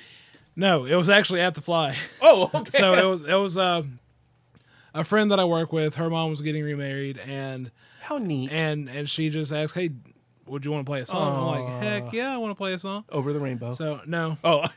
no. Although I wanted to play that one, Okay. but I ended up playing "Truly, Madly, Deeply" by Savage Garden. You probably don't know what that I song have the is. foggiest idea what you're talking about. I thought you might not. But As maybe- I'm nodding and but I'm sure listeners out there do. And Okay. then actually, I've been invited to play at another wedding. well, good. So that's The fun. wedding singer. It's fun. Brendan Taylor, the wedding singer. It's a new job. Yes. Awesome. So that, and you want to talk about some more frivolity. It's horse show time in Shelbyville, Tennessee. And that's all the frivolity you ever need. You didn't bring me any of those famous donuts that we talked about last year on the show. Yeah. I think we talked about it on the show. I'm pretty sure we did. Yeah, somebody will go back and listen and let us know. Yeah. All right, anything else? Nah, that's it. The lightning round! This is just a friendly reminder to all of you listeners out there about our YouTube channel for the Great Commission Transmission Network. And right now we're putting up videos from these live broadcasts, right? The Theonauts when they turn on their cameras in the studios. And then we're working on some other video series, revamping some, adding others. And so you want to be familiar with our YouTube channel at youtube.com/GCTN TV. Get over there, follow us on there, bookmark us, whatever you do over there. Subscribe, subscribe to us and share the videos. And you can also look and see what it looks like for Brendan and I to do this show. See what it looks like for David and Jeremiah to do the Theonauts and all the other well-mannered frivolity that we do over there. Brendan, what is coming up on episode number 71, Lord willing? Lord willing. Yes. We'll be looking at some more Christopher Nolan. Oh! We'll actually be going outer space in this one. We'll be looking at some Interstellar. Oh, wow. Okay, I haven't seen this film yet. Oh, Michael. And I'm here. It's a real brain. You need to Twister. allot yourself 4 hours. Okay. The movie will only take 3. Uh-huh. You'll need the other hour to decompress. Oh, wow. Okay, looking forward to that. Coming up on the next Finding Christ in Cinema. Lord willing, we're in the studio each Thursday at around 3 p.m. Central Time. So you can join us for live video and especially the chat, using the chat room and the video players at gctnetwork.com/live. Finding Christ in Cinema is part of the Great Commission Transmission Network, a listener-supported ministry using new media and social networking to equip and encourage you to go into all the world and proclaim the good news to everyone. To find out more and to partner with us, visit us at gctnetwork.com/donate. For all things Christ in Cinema, the podcast, the Monday movie reviews, links to all the social networking sites that we're a part of, get over to our website at christincinema.com. You can send email to us. Just address that to fcc@gctnetwork.com. You can call us up on the voice line at 507-407-GCTN. And if that number... Hold on, Scooby. Oh. If that number doesn't work, we have our secondary emergency only line. Oh. At 507-407-4286. Uh-huh. Now, let's say you want to listen to the podcast through one of your favorite podcast aggregators. Yes. You can go to iTunes if you like falafel. Well, I don't like falafel. You can go to Stitcher if you love duct tape. Love duct tape. And you can go to TuneIn Radio if the air got to it. You are a sad, strange little man. The air got to it. Just search them all for Finding Christ in Cinema. And for all the shows that we produce here on the Great Commission Transmission Network, including our brothers in Texas, the Theonauts! Get over to the official website at gctnetwork.com. Mr. Brendan Taylor, anything else? I didn't know which would break first. The filter or the sponge. I thought my jokes were bad. Laugh it up, fuzzball. And that is a wrap! Never tell me the odds. It's a trap. Oh, hey! Get back in there! Oh my goodness! Well, let's go ahead and get Darth. La la la la la. Not tell anyone else of your bursting. Sentimental hogwash. You know I hate comedians. I don't understand. That's just as fascinating as the first 89 times you told me that. It's pretty mind-blowing. Told you he was tricked. It's stuff like this that gives me trust. Oh.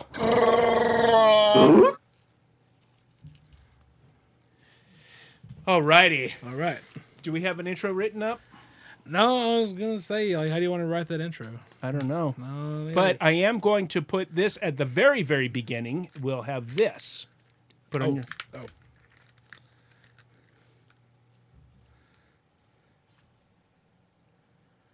What you see and what you hear will come out of your heart eventually. If you fill up a cup and it's filled to the brim and you bump it, whatever's in it comes out. If it's got water in it, water comes out. And if it's got whiskey in it, whiskey comes out. Then, da-da-da-da-da, like that. Pretty tricky. Okay. Okay. Or you don't like that? No, that's fine. Oh, okay. All right, everybody. Thank you for watching this episode of Finding Christ in Cinema. Semanea.